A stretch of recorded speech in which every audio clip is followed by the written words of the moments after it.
It was supposed to be just another quiet mining trip for Mr. José. Just another simple job, a solitary routine in the heart of the forest. But the letter he left behind, in the end, revealed something far more disturbing, something he himself could never have foreseen. The letter was yellowed, its edges already worn by time, but the words could still be read clearly. The sender, a man named José, began his message with a simple description of what initially seemed like just another solitary journey to a familiar place. But the tone soon changed, and what followed was a chronicle of a harrowing experience he could never have anticipated. The mine, now an abandoned and silent place, had turned into a nightmare. José was not a man prone to emotions or superstition. His work as a miner was simple and solitary, but that never bothered him. He knew what to expect: the sound of pickaxes, the smell of damp earth, the heavy silence of the surrounding forest. All of that comforted him. He considered himself a part of those mountains, as if time in the mine had its own unchanging rhythm. But that changed when he returned to that isolated mine in 1986, for a reason he still didn't fully understand. The mine was quiet, frozen in time. The trails, once used by other workers, were now covered in a thick layer of fallen leaves and moss, as if the forest was slowly reclaiming that patch of land. José didn't mind the isolation. It was just another routine trip. He knew he'd find what he was looking for: some old equipment left behind when the mine was abandoned a few years earlier. But something felt wrong from the start. The moment he set foot on the soil of the mine, a strange feeling washed over him, as if he was no longer welcome there. He didn't know if it was just the effect of solitude or if something truly was out of place. The sound of the wind in the trees seemed louder, heavier, as if the air was thick with something undefined. And the shadows seemed to move on their own. José tried to ignore it. He continued his work, cutting through and searching the area for the missing equipment. But as the days went by, he began to notice things he couldn't explain. At night, when darkness closed in over the mine, he heard sounds coming from the caves and the rocks. Sounds that couldn't be made by wind or animals. Low whispers, almost imperceptible, that seemed to call his name, even when he was completely alone. On the third day, he found something he didn't expect. Deep within one of the caves he had never entered before, José discovered a series of symbols carved into the walls. They were simple, yet strange, like ancient drawings etched by hands that didn't belong to that place.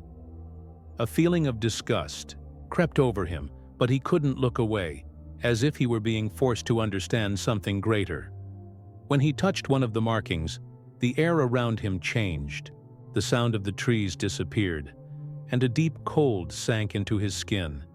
He heard a snap behind him, and when he turned, he saw something he couldn't describe. A tall, dark figure, with eyes that seemed to glow in the darkness. The creature didn't move, but José felt its gaze weighing down on him, as if he was being watched by something that didn't belong to this world. José fled from the cave, his heart pounding. He knew then that the mine was more than just abandoned. Something had been awakened there, something that should never have been disturbed. The desire to find something lost had become a growing terror, but the pull of the mine, of what it hid, wouldn't let him leave. He knew he had to go back. In the days that followed, he ventured deeper into the caves, feeling an increasing need to uncover the mine's secrets. But the more he explored, the more his mind slipped away. He began to question the reality around him.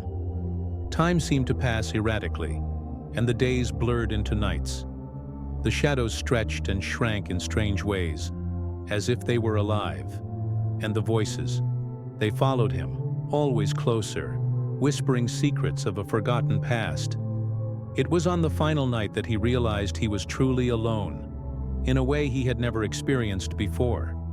He had lost all sense of direction. The trails vanished as he walked, and the darkness wrapped around him like a prison. He tried to return to his camp, but the forest became a maze, and the feeling of being watched never left him.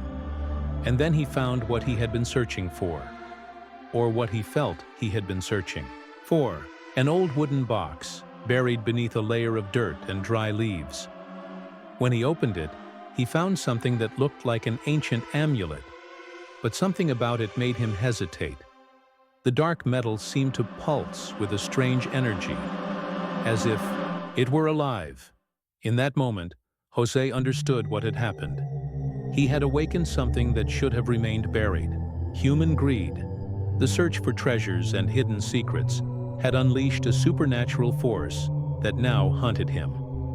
Before writing the letter, he spent more days at the mine, desperately trying to understand what he had become. But the visions tormented him, the sounds surrounded him, and reality seemed to warp. He knew he could not leave that place, not the same as he came. Something had taken hold of him, and he feared it might be forever. And that's why he left the letter, knowing no one would ever believe his story. He wrote it to warn others, so that no one else would be drawn to the mine or to the secrets it held. He knew, deep down, that what had pulled him there wasn't just the promise of something lost, but something much darker, something that human, greed, no matter how small, had released. The letter ends with a final sentence, written with a trembling hand. If you find this, if you ever return here, know that what lives in the mine is not a creature. It is human desire itself, the ambition that consumes us and leads us to destruction. The mine was abandoned for good, but the trails through the forest never disappeared. And anyone who dares walk them might find themselves drawn by the same insatiable desire that José felt, and that now, forever, inhabits the shadows of those mountains.